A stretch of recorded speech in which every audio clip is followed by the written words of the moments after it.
年紀大咗，腰一定會彎成蝦米嘅。錯，骨科醫生指出，駝背並非自然老化，而係身體結構發出嘅明確警報。好多長輩行路開始低頭望地，站立嘅時候身體前傾，身高又縮水，呢個並非正常衰老，而係身體正在示警。駝背主要有3個原因：一、骨骼被掏空，好可能源自骨質疏鬆，骨質疏鬆會令到骨頭變脆，輕微動作都可能導致椎體壓縮骨折，多節椎體逐漸塌陷，形成駝背。數據顯示啦，60歲以上嘅女性大約3至5成患骨質疏鬆，男性亦都有1至3成。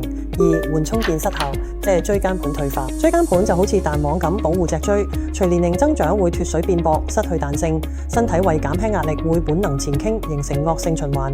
三、肌肉塌陷，腰背肌群係支撐脊椎嘅動態支架。30歲之後肌肉逐漸流失，50歲之後每年減少1至2%，肌肉無力，身體便被迫彎曲以維持平衡。駝背屬結構性改變，雖難完全逆轉，但早期嘅介入可顯著延緩進展。預防遠比逆轉重要，做好以下2點有助預防與改善。一、科學補鈣與維他命 D， 每日飲300毫升牛奶，搭配深綠色蔬菜如菠菜、羽衣甘藍，並曬太陽15分鐘，促進維他命 D 合成。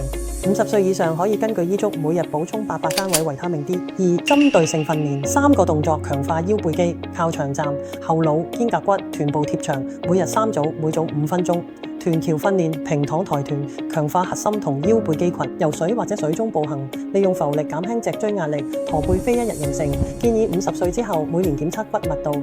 記住，預防駝背從今日挺直做起。